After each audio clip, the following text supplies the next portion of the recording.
جی بالکل، پشاور پولیس نے خطرناک دہشت گردوں کے خلاف کارروائی کرتے ہوئے شہر کو بڑی تباہی سے بچا دیا ہے۔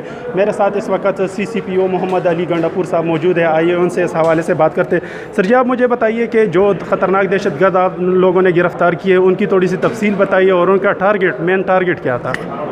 Thank you. اس میں کل پشاور پولیس نے ایک وفاقی ادارے کی سپورٹ کے ساتھ ناکہ بندیاں رکھی ہوئی تھیں، کیونکہ اطلاع یہ تھی کہ دہشت گردوں کا ایک گروہ ہے جو کہ پشاور میں داخل ہو سکتے ہیں۔ اس میں ناکہ بندی پہ یہ 4 موٹر سائیکل سواروں کو انٹرسیپٹ کیا، انہوں نے پولیس پر فائرنگ کی۔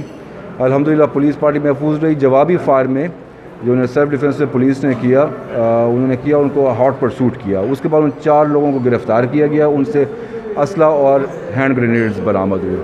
ان کی سرسری انٹروگیشن کی گئی اور اس انٹروگیشن کی روشنی میں 4 ان کے مزید ساتھیوں کی بھی گرفتاری کی گئی۔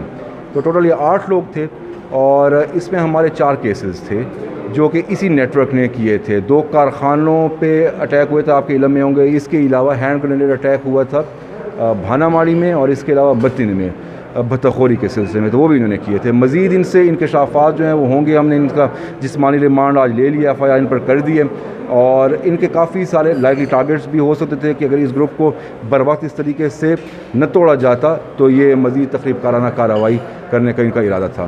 تھینک یو سو مچ۔ جیسا کہ آپ لوگ دیکھ رہے ہیں، CCPO صاحب کا یہی کہنا ہے کہ اگر ان کو گرفتار نہ کیا جاتا تو شہر بہت بڑے تباہی کا شکار ہو جاتا، جبکہ ان دہشت گردوں سے جو ہے وہ ہینڈ گرنیڈ، پستول اور دیگر اسلحے بھی برآمد کیا گیا ہے۔ جی